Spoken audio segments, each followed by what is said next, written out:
오늘 조선 궁중비사는 숙종의 물건이 변변치 않아 큰일이다입니다.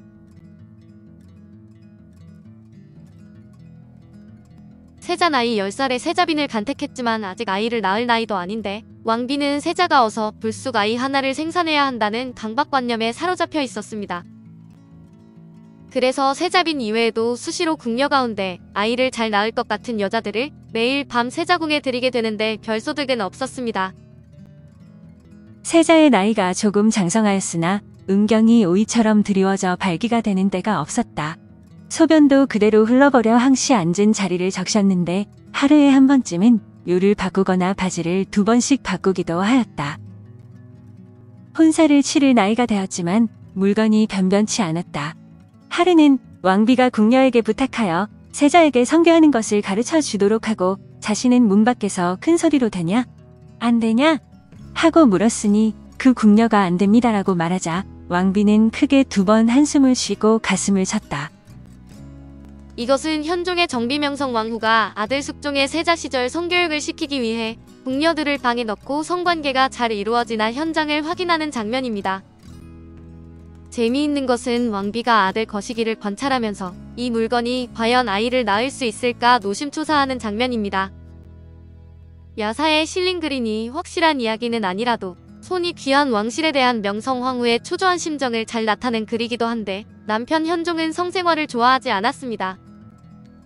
그래서 후궁도 없고 오직 명성 왕후와 한 이불을 덮고 살았는데 그 일도 자주 하는 편도 아니었고 숙종이 허약하여 무슨 일이 나면 왕실의 손이 끊기는 최악의 사태가 발생하는 것이었습니다. 그래서 명성 왕후는 숙종의 세자 시절 세자빈을 들이고도 마음을 놓지 못했는데 세자빈은 세자와 동갑이었습니다. 동갑내기들의 부부금슬이 좋다는 이야기로 세자빈으로 같은 나이 소녀를 들였지만 두 사람은 밤에 해야 하는 일을 제대로 알지 못하는 듯 했습니다. 속이 탄 숙종의 어머니 명성왕후는 세자 나이 13살 무렵에는 궁녀들을 침실로 들이고 세자의 성교육을 현장 감독을 했습니다. 남자 아이들은 빠르면 12서너 살에 아침에 일어나면 고추가 빳빳하니 제법 튼실한 물건을 보여주기 때문에 명성왕후는 장가를 간 아들의 아랫도리를 매일 점검했습니다. 하지만 숙종의 세자 시절 아랫도리는 다른 아이들보다 성장이 늦었는데 어미 눈에는 남자 구실하기 힘들 정도로 아들의 그것이 너무 약해 보였습니다. 조급한 마음에 명성왕후는 댓벌 궁녀들 가운데 아들을 잘 낳을 것 같은 여인들을 선발해 종종 자궁에 들여보냈는데 결과는 별로 나아질 것이 없었습니다. 실록에 보면 여자를 잘 낳는 관상이 따로 있다고 하는데 그런 모습을 한번 알아보겠습니다. 눈매가 길고 눈끝이 젖지 말아야 하고 눈썹이 길고 이마가 오뚝해야 한다. 피부 빛이 광택이 나고 향기가 나야 한다. 어깨가 모나지 않고 등이 두터워야 하며 손바닥에 혈색이 붉어야 한다. 유두가 검고 굵어야 한다. 그리고 가장 중요한 것은 엉덩이가 펀펀하고 배가 커야 한다. 세자빈으로 간택되고 이런 시어머니의 이상한 남편 성교육 때문에 마음고생을 한 인경왕후 김씨는 20살을 넘기지 못하고 천연두로 숨을 거두었습니다. 물론 아이 하나도 낳지 못한 왕비였는데 명성왕후의 두 번째 며느리는 인현왕후 민씨로 시어머니는 새 며느리를 선발하기 위해 혼신의 힘을 기울였습니다. 씨가 좋지 않으면 밭이라도 좋아야 하는데 아들의 그것이 변변치 못한 것을 아는 어머니는 숙종보다 6살 연하인 인현왕후 민씨를 간택했습니다. 15 나이면 막 초경을 하는 나이이고 여자의 몸은 물이 막 차기 시작하는 가장 파릇한 나이인 것입니다. 왕의 나이도 21살이니 가장 정기왕성한 나이였지만 숙종은 이 여인에게서도 아이를 낳지 못했습니다.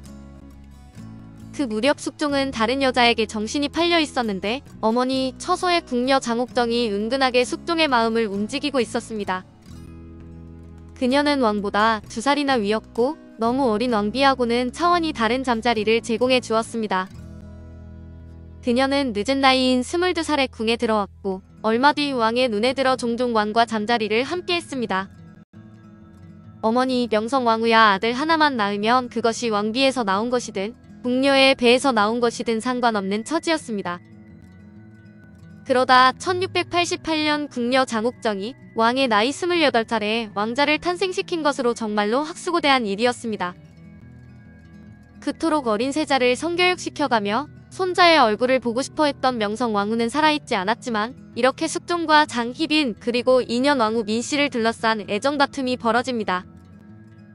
이것은 남인과 서인의 당파 싸움으로 번져 조선을 피로 물들였는데 시작은 숙종의 부실한 물건 탓일 수도 있고 명성왕후의 대를 빨리 이어야 한다는 조바심으로 시작한 일은 성교육이 원인일 수도 있었습니다. 참고로 조선시대의 왕실의 성교육을 알아보면 왕세자는 왕궁 은밀한 곳에서 상궁에게 세자비는 유모에게 치밀한 교육을 받게 됩니다. 치밀한 교육을 받고 나면 성공적인 합방을 치를 가능성이 높아지는데 이때 이루어진 교육은 우리가 생각하는 것보다 상상 이상으로 정교했다고 합니다.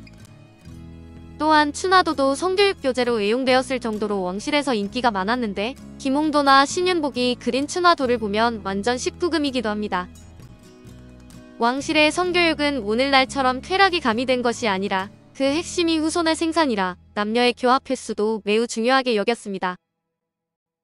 이것을 방중절도일이라고 했는데 20대는 3에서 4일에 한 번, 30대는 8에서 10일에 한 번, 40대는 16에서 30일에 한 번씩 관계를 맺어야 오래 살 수 있다고 생각했습니다. 그리고 남성의 정자를 받는 날을 의미하는 귀숙일도 중요했는데 계절마다 앞에 간지 날에 관계를 가지면 아들이 생긴다고 믿어 그 시기에 많은 부부들이 관계를 맺었다고 합니다. 오늘 조선 공중비사는 숙종의 물건이 변변치 않아 큰일이 다였습니다. 감사합니다.